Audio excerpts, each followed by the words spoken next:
El día de ayer, tremendo programa de Claudia Toro en PBO, entrevistó a Karen Roca Luque. Karen Roca Luque se hizo famosa por los audios que le graba a la rata de Vizcarrata, en donde se comprueba que le pedía ocultar su relación con Richard Swing por aquí y por ahí. ¡Qué rico es Swing! El caso Swing se lo acuerdan y a un maricueca, y no me van a decir ustedes que cuando veían a Richard Swing en la televisión, entonces decían, ahí está el maricón de Swing. Porque el señor es amanerado, aflautado, era pues JB, lo mariconeaba, y no me decir que ahora JB es homofóbico. Entonces Richard Swing fue un escándalo que termina cayendo el régimen porque se comprueba que el presidente era un mentiroso. Ya después también está el tema de la coima de Incot, de Ixa y de Obrainsa, pero comienza a caerse la imagen de Vizcarra. Dicho se pasa hasta el día de hoy, no se hace público el gran poder de Swing. ¿Qué le gusta Swing a presidente, el expresidente? Porque se hace saber que había tenido una relación pues prácticamente amatoria con Miriam Morales, ¿no? Que quería tener un hijo, que la señorita le había encontrado un condón en el piso cuando era... Todo eso se ha sabido, no estoy siendo grosero por si acaso. Ella misma dice, yo le encontré un condón usado en el piso, en el baño, y salía Karen Roca Luque, que tenía, después de hablar con Miriam Morales, que hacía lo que hacía y que quería tener un hijo con él. Todo eso se ha sabido. Pero lo central del caso, hasta el día de hoy no se dilucida. ¿Cómo es que el presidente recibía gente en su despacho? ¿Cómo es que podía tener el cuajo de ocultar información de con quién se recibía y agarrar las computadoras donde él trabaja y querer tirarse las computadoras? Esas han sido incautadas. ¿Qué información se tendrá?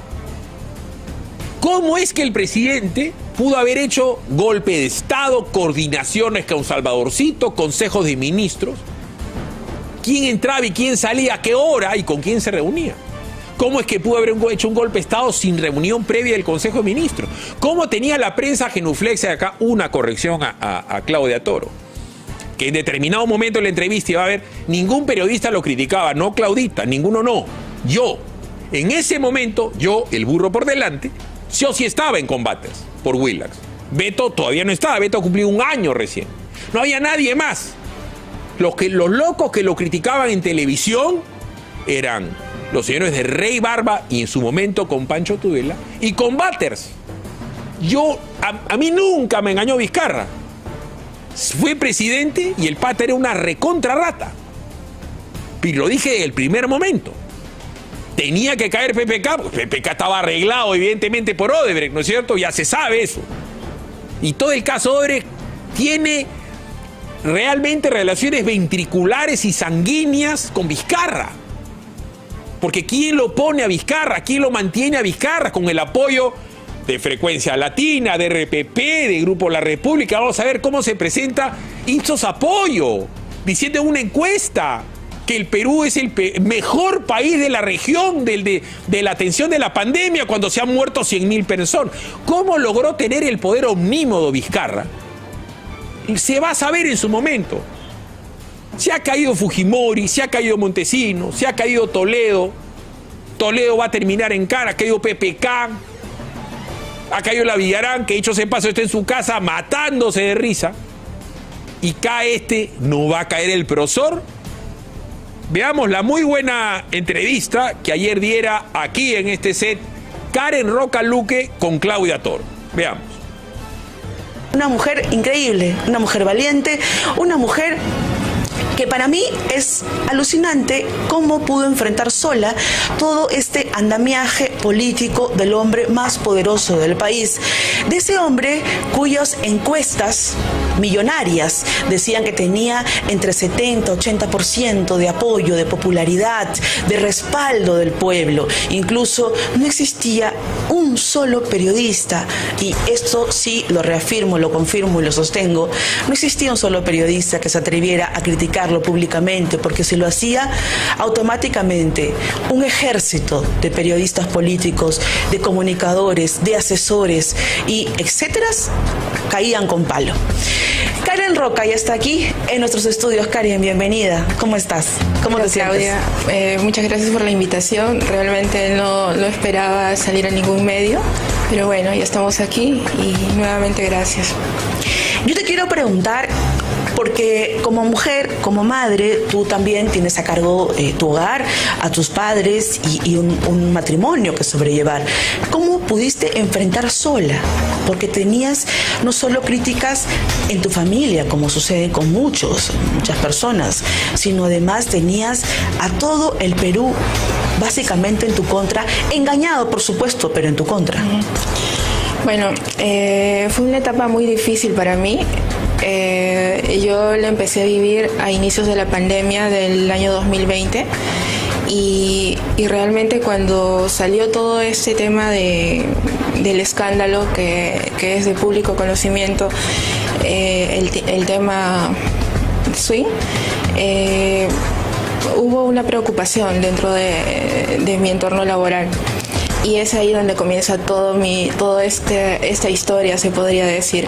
Para mí fue muy difícil afrontarlo sola, porque sí estuve sola. Realmente cuando uno pasa estos temas es donde tú sabes valorar quiénes están contigo en las buenas y en las malas, ¿no? Viví un proceso muy difícil porque lo único que se quería en ese momento era que yo me inmole, ¿no? Que yo me eche la culpa. Que tú asumieras toda la responsabilidad. Vamos a poner en contexto y a escuchar para que se entienda, ya un año después, para que se entienda por qué tú decides publicar este audio, aun cuando sabías que la justicia, que el poder político, que la oposición iba a hacerte leña. Vamos a escuchar este audio en el que Karen Roca conversa con Martín Vizcarra y él le pide que simplemente mienta, esconda la verdad, manipule, ¿para qué? Para que él salga libre de toda culpa. O sea, eso vas a tener que decirlo en función del reglamento de organización y funciones, dice que eso tal cosa, y lo que dice la pregunta, eso ya, pregunta 2, pregunta 3, o sea, todo eso ya tiene que estar aquí.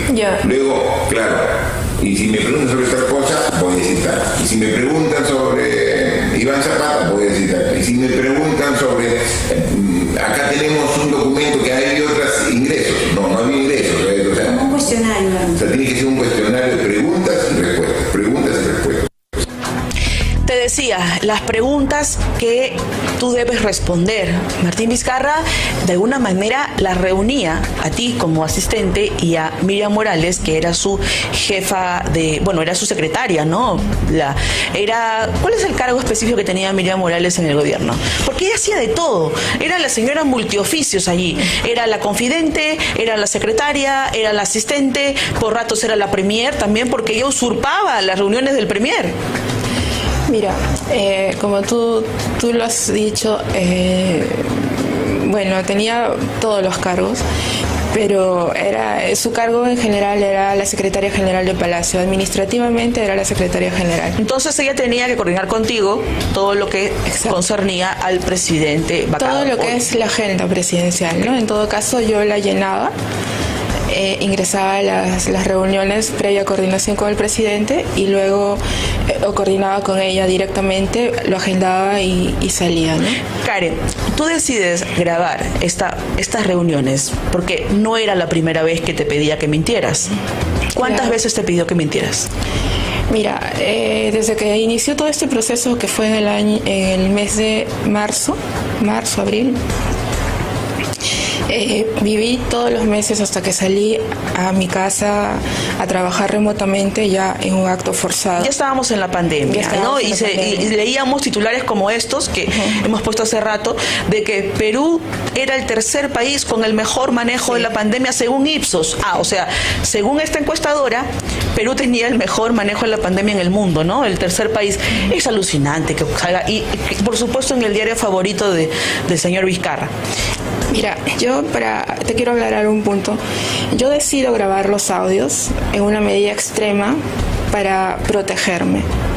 Ya la presión era muy, muy fuerte hacia mi persona. Cada cosa que iba saliendo semana a semana, porque fueron semanas en mi contra, yo las sabía previamente porque me las avisaban. Me decían, renuncia si no sale este video de tu familia. Renuncia o si no va a pasar esto. O sea, a ti te extorsionaban en Palacio de Gobierno. Exacto. Para que te echaras la culpa. Exacto. Y para que renuncies, o sea, para que tú asumieras todo este pasivo Así y es. te fueras a tu casa con el cartel culpable en la cara. Y no solo me fuera a mi casa, sino que una vez que yo renunciara, se me ofrecía tener un cargo bien remunerado en una mina. ¿Quién te ofrecía el cargo en una mina? Y muchas cosas más. Bueno, ya lo debes entender. Yo quiero ser muy cuidadosa con este tema porque todavía el proceso aún no ha terminado. Entiendo. Y yo, por respeto a la memoria de mi papá, que ya no está aquí, quiero solamente decirte, ¿no?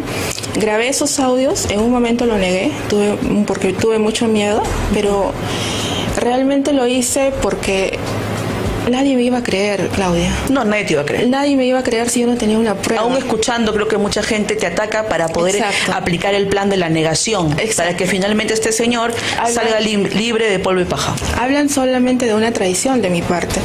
Y yo te pregunto, ¿yo traicioné? ¿O me traicionaron? O sea, quisieron de que yo me inmole, que yo me eche la culpa. Ahorita yo de repente estaría económicamente muy bien, ¿no? Pero ¿qué pasaría? Estuviera con todo el proceso de la fiscalía encima mío. Yo tengo una familia. Tengo mi madre, que no vive conmigo, ella vive en provincia. Perdí a mi papá en todo este proceso. Lo que más lamento en toda esta historia es que perdí a mi papá. Y ya no lo puedo tener para decirle, papá, tus valores, los valores que me inculcaste, están ahí. O sea, solamente quiero, Claudia, que se ponga un momento en mi lugar. Ha sido muy duro este proceso. A mí los abogados, ya los buenos abogados, que conseguí gracias a mi papá y a mi mamá, me dijeron que no lea los periódicos, que no lea las redes, que no Te lea afectó nada. muchísimo todo este Exacto. proceso y quiero preguntarte por qué. Hay periodistas tan cobardes, que quiero decirlo, incluso escribieron cosas tan sexistas, machistas y misóginas como que Vizcarra era la víctima de su secretaria. Incluso compararon a Vizcarra con el señor Clinton. Unas aseveraciones alucinantes de que tú habías guardado un micro en tu escote, un micro debajo de la falda. Señores, ese cobarde que se llama César Hildebrand, que lo digo con todas sus letras, porque a mí no se me ocurriría, francamente, decir algo así de una mujer. ¿Sabe por qué, señor? Porque ella no tiene un partido político, ella no tiene una maquinaria de medios, ella no tiene aliados, ella no tiene ni siquiera padrinos, ni empresarios, ni todas esas conglomerados de empresas de miles de millones comprometidos con Martín Vizcarra, que la atacaban solamente porque no querían que Vizcarra fuera vacado, porque si Vizcarra era vacado, se venían abajo todos estos millonarios contratos. Claro, era así. Aquí ha primado mucho los intereses de otras personas, ¿no? Y prácticamente yo era como que la persona que golpeaba, la culpable de todo esto. de todo lo que pasaba, ¿no? Sin importar mis valores. Y te quiero comentar algo breve. Yo no entrego los audios. Los audios eran la única arma de defensa que yo tenía para demostrar ante la fiscalía mi verdad. Pero mis audios fueron prácticamente sustraídos. ¿Cómo sustraen los audios? Porque para que se entienda, a ver, primero quiero ir por partes. Tú grabas los audios, tú grabas estas reuniones durante semanas, Claro. que te convocaban porque tú ya estabas en tu casa. Realmente tú fue no estabas 2 días. en Palacio. 2 días de grabación. Antes de salir de Palacio, antes de que me vaya. Tú estás en otro trabajo. Claro. Antes de eso, tuve que hacerlo. Y no es que lo hice sola. O sea, en buscando una defensa en quien pensé tener un amigo, un aliado, me pide, o sea, no me pide, me dice, la única defensa es que tú tengas una grabación. No hay otra. Te aconsejaron que lo hagas como prueba de que tú no tenías nada que ver. Quiero preguntarte, ¿cuál era el rol en el gobierno de Martín Vizcarra de Ricardo Cisneros, conocido como Richard Swing. ¿Qué hacía él allí?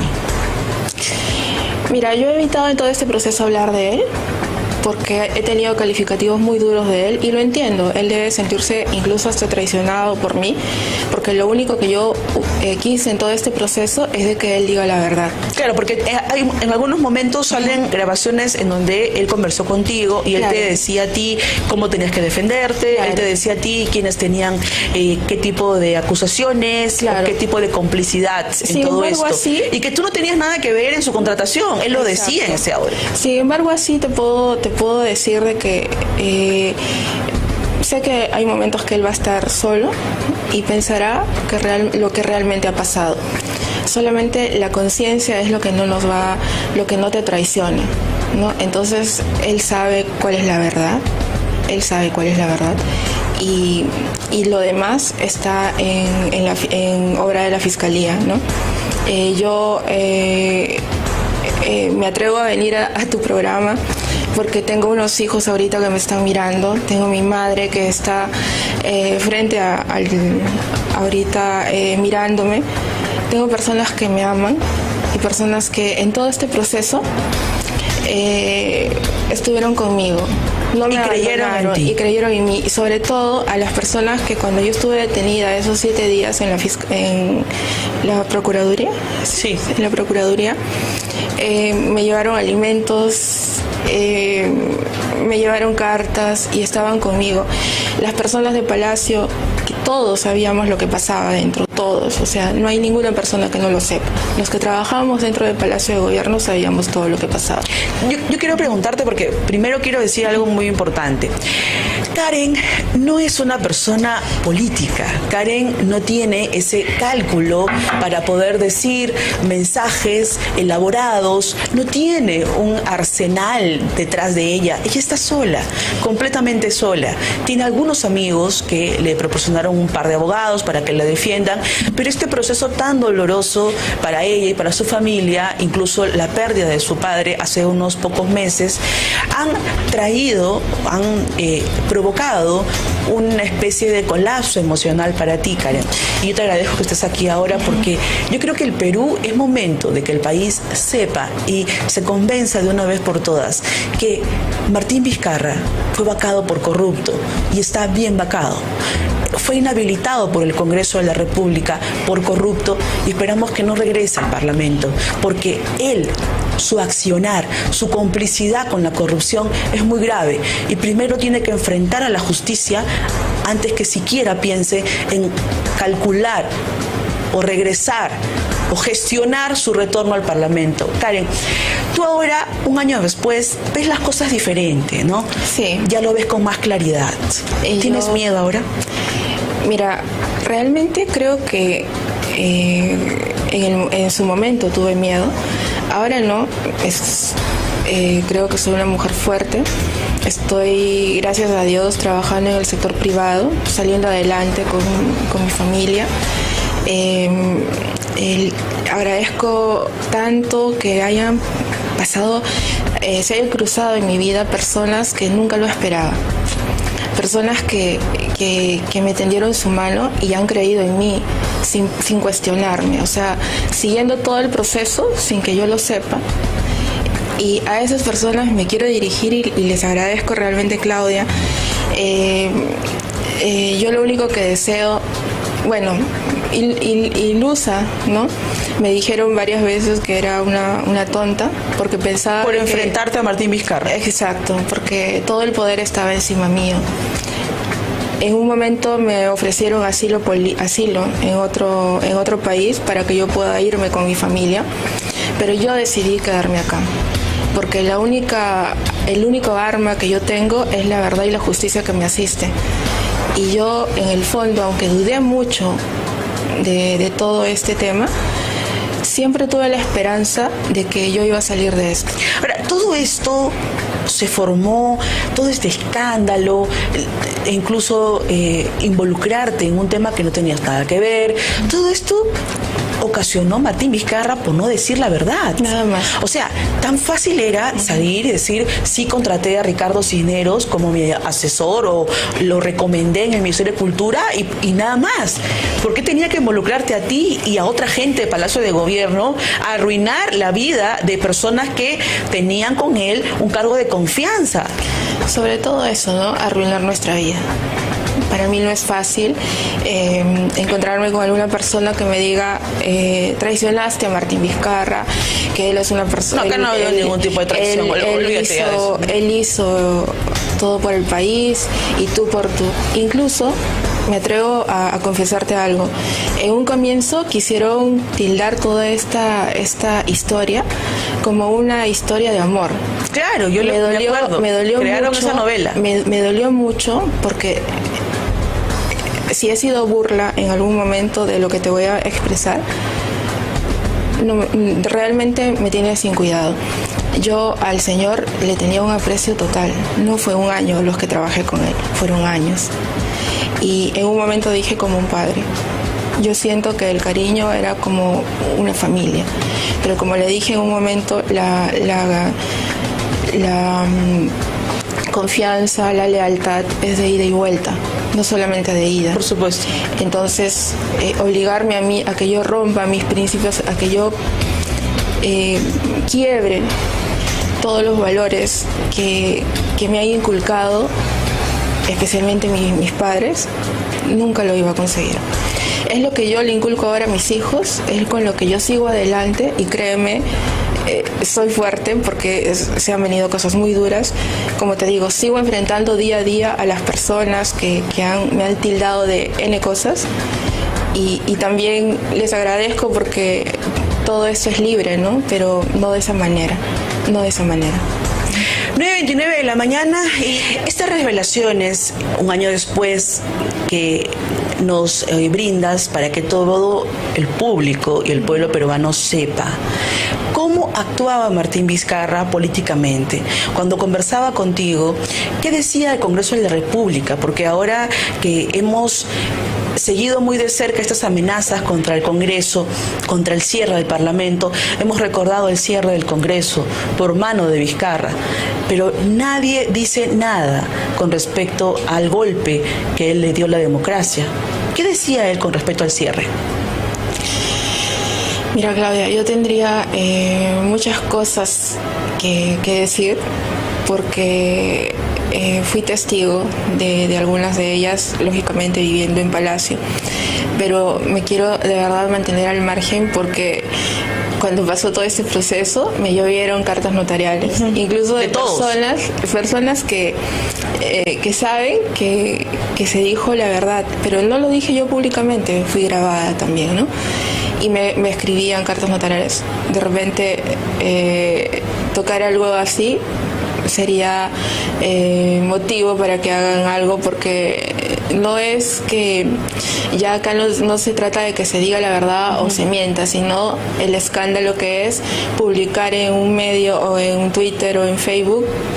Claro, y además sería casi, ¿no? Exacto, sería casi imposible que tú grabes a todos o tuvieras pues en vez de lentes una cámara para poder grabar todo lo que hacían, todo lo que se perpetraba, pero en resumen, sin mencionar nombres, quiero decirte, se cometían delitos ilícitos y esto era liderado por muchos asesores de Martín Vizcarra en Palacio de Gobierno.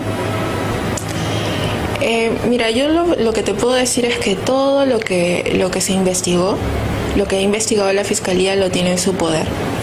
Yo realmente no quiero tocar ese tema, no quiero hablar de eso, como te digo, por respeto a mis hijos que han vivido una etapa muy, muy difícil y sobre todo a mi madre, ¿no?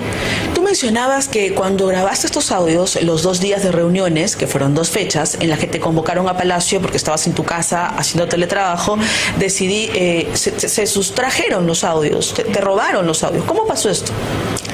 Ya cuando yo estaba en mi casa me reunía con un abogado que era enviado por el otro lado, y lógicamente buscando mi defensa pensaba que estaba de mi lado, ¿no? Porque me decía de que podíamos hacer una y otra cosa, cómo podría yo manifestarme, y es así, ¿no? En todo caso fue en esa secuencia, ¿no? Incluso fui totalmente sorprendida cuando escuché mi voz en el Congreso, ¿no? O sea, ni yo misma sabía qué estaba pasando. Ahora, o sea, entonces te sustrajeron los audios, o tu celular. ¿Tú los tenías dónde? ¿En tu celular? En USB, o sea, USB. Ya estaba en USB porque esa era la prueba que yo tenía que presentar. ¿Quién te robaría el USB? ¿Cómo se robaron el USB? También obró en fiscalía. Tú lo has mencionado Ya. en tu testimonio fiscal. Ya, todo. Pero alguien se robó el USB de tu cartera. No, se suponía que estaba yo teniendo esas pruebas porque era lo que yo iba a entregar a la fiscalía.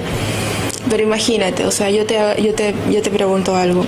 O sea, tú no pensabas, para que entender esta parte nada más, tú no pensabas hacer públicos los audios porque no querías llegar a un escándalo ni un enfrentamiento en el que tú podías perder porque la pita se rompe por el lado más débil.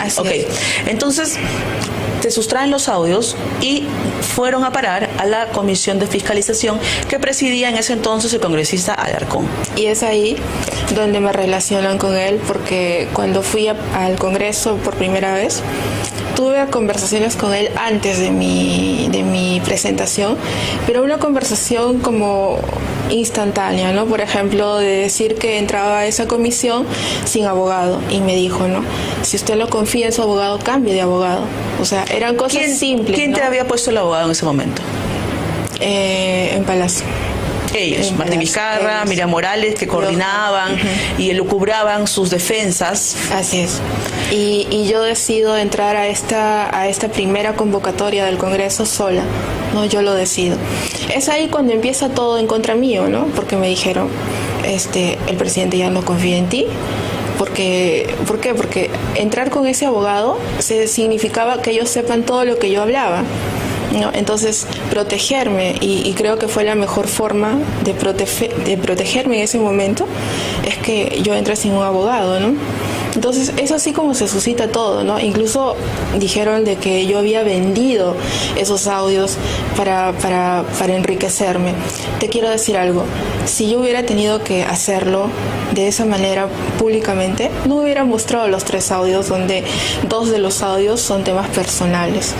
Hubiera hecho solamente con el primero, donde estamos en una reunión con todos. Sin embargo, tuve los 3 audios en el USB, que yo tenía que entregarlos a la fiscalía, y que lógicamente ya no fue así, ¿no? Y en ese proceso salieron a la luz. Exacto. Karen, un año después que ha pasado todo este escándalo, el proceso de vacancia, el vacunagate, incluso los miles de muertos en la pandemia, ¿qué sentías cuando veías tantos cadáveres de peruanos en el piso, muertos sin oxígeno, mientras estaban haciendo una serie de negociaciones con pruebas rápidas, con plantas de oxígeno que nunca se entregaron, y una serie de hechos de corrupción que hoy se investigan? Créeme que como muchos peruanos sentí indignación, pero lógicamente mi voz no era escuchada, no iba a ser escuchada jamás, porque yo sabía cuál era mi lugar. Siempre he sabido cuál ha sido mi lugar. Nunca, como dice, he metido mis narices donde no he debido, ¿no? Entonces, y me dolió mucho porque... Pero el mal manejo de la pandemia lo veías. Claro. ¿Cómo te sentías? Porque obviamente no podías hacer nada por tu cargo. Nunca pensé perder a mi papá por COVID. Exacto. Entonces te puedes imaginar que mi papá no tuvo acceso a una vacuna, ¿no? Entonces fue doloroso. Hasta ahorita sigue siendo doloroso para mí. Y más aún la sangre fría que tenía este señor en yo querer ir a ver a mi papá a Moquegua en ese proceso de pandemia, y no se me permitía viajar para que yo pueda hablar con mi papá y decirle ¿No te daban lo que permiso? pasaba. No. Peor aún cuando ya estabas en este proceso fiscal. Peor. En el cual no tenías nada que ver. Peor aún, porque ya en Moquegua se armaba todo un tema o toda una estrategia en mi contra, ¿no? Karen, todo esto que ha pasado, a un año de los ataques, tras la muerte de tu padre, ¿qué sientes por Martín Vizcarra? Mira, siempre he esperado de que en un discurso, en cualquier discurso o en set de televisión que se haya presentado, tenía la esperanza de que el Señor diga la verdad. De verdad, créeme que tenía la esperanza. Lógicamente la he perdido, pero ahorita solamente podría decirte que me ha hecho tanto daño, de verdad. Me ha hecho tanto daño, y no solo a mí, sino a otras personas más involucradas en todo este proceso injustamente. Y yo lo único que deseo para él, no tranquilidad para su familia, porque yo considero mucho a sus hijos, los he conocido desde pequeños, les tengo mucho aprecio. Y sobre todo no quiero tocar el tema del Señor, o sea, solamente quiero referirme a su familia, y solamente les pediría que se pongan un momento en mi lugar, ¿no? Ellos me conocen, saben que daba mi vida por el Señor, que lo he protegido con todo y sobre todo, pero jamás iba a permitir llevar un peso encima o un cargo encima que yo no cometí. Eso sí no lo iba a permitir. Mi hija mayor estudia comunicaciones. ¿No querías terminar en la cárcel? No. Mi hija mayor estudia comunicaciones y sé cómo tiene el enfoque político. Y si yo hubiera hecho algo, hubiera venido mi conciencia, créeme que mi hija no me miraría de frente. Karen, todo lo que sucedió después en la política peruana, a raíz de la vacancia, a raíz de tu revelación, ¿tú crees que el audio que tú grabaste, la decisión que tomaste de revelarlo y difundirlo, cambió la historia política en el Perú? Me lo han dicho, me lo han expresado varias personas, me han incluso agradecido, pero lógicamente no es bienvenido para otras personas que quieren escuchar lo contrario, ¿no? Yo lo único que sé es que en su momento yo solamente me quise defender. Y ¿te arrepientes de haber difundido el audio, aun cuando lo sustrajeron, pero de haberlo grabado y que luego se difundiera? ¿Te arrepientes de haber difundido el audio? No me arrepiento de haber grabado el audio, porque eso fue mi prueba. Claro que no hubiera querido que sea de esa manera, pero como te vuelvo a decir, nadie iba a creerme si yo no tenía una prueba. Porque aquí, o sea, lógicamente, las personas con mucho poder pueden pisotearte. Y eso es lo que hicieron conmigo, ¿no? Eso es lo que lograron hacer conmigo. Pero un año después, la verdad siempre llega, todo cae por su propio peso, y hoy eres simplemente la peruana más valiente de este país. Gracias, Claudia. Gracias, Karen Roca, a ti. Gracias. Por haber hecho que esto se lograra, que se plasmara, que se probara que, en efecto, Martín Vizcarra debía ser vacado por corrupto. Martín Vizcarra perpetraba corrupción, y Martín Vizcarra, hoy inhabilitado, se lo merecía. Gracias, Karen. Gracias, Claudia. Y bueno, no tengo palabras, solamente para terminar, decirle a mi madre que la amo con todas mis fuerzas y que por ella estoy acá. Gracias. Yo sé que ella te está escuchando y además te apoya en todo momento, porque has pensado publicar un libro. Lo vas a hacer porque tu papá también estaría orgulloso de ti. Tú sabes que yo lo conocí en Moquegua. Sí, eso te quería comentar. Fuiste una de las últimas personas que pudo tener contacto con mi papá. Sabes que es lo conociste, una persona muy sincera, muy honesta. Sí. Se me ha pasado mil cosas por escribir. Sé que ha salido un libro donde hablan muchas cosas. Lógicamente, a las personas que no les gusta escuchar algunas cosas van a decir que es mentira, que es verdad, que no es, o van a calificar con muchos calificativos todo esto.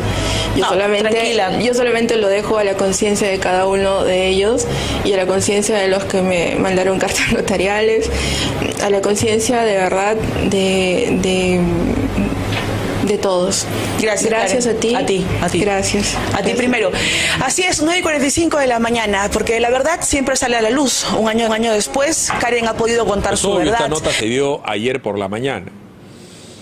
Y con Karen Roca queda toda una historia por contar. Karen Roca va a terminar haciendo en su momento algo así como la Pinchi Pinchi, ¿no? ¿Con quién se reunía Vizcarra?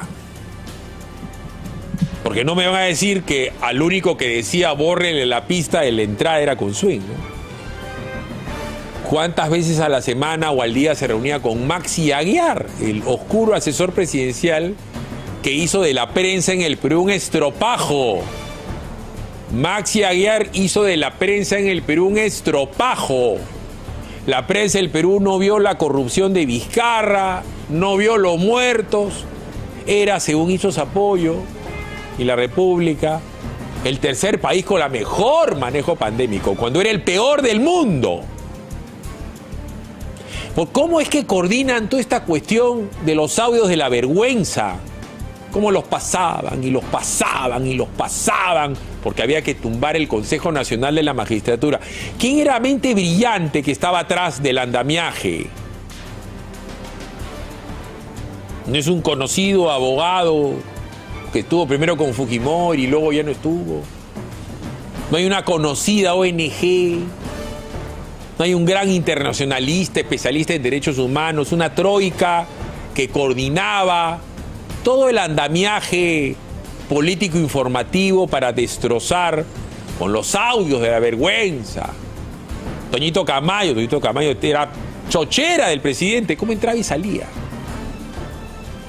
¿Cómo arman todo ese muñeco para tumbar a Chávarri? ¿Cómo arman todo el muñeco para destrozar al que era el Contralor de la República, Edgar Alarcón? ¿Cómo? ¿Con quién se reunía? ¿Cuál era el poder de Swing? ¿Cuál era la relación íntima, carnal del presidente con Swing? ¿Por qué tanto roche por Swing? ¿Por qué borra su entrada, borra su salida, di que ha venido contigo? ¿Dónde están las cámaras de seguridad de Palacio? Porque una cosa es todo el tema documental y la agenda del presidente, que como comprenderán, no se puede reunir con quien se le da la gana en su oficina, que tiene un cordón de seguridad inmenso, si no cualquiera entra y lo mata, cualquiera entra lo extorsiona.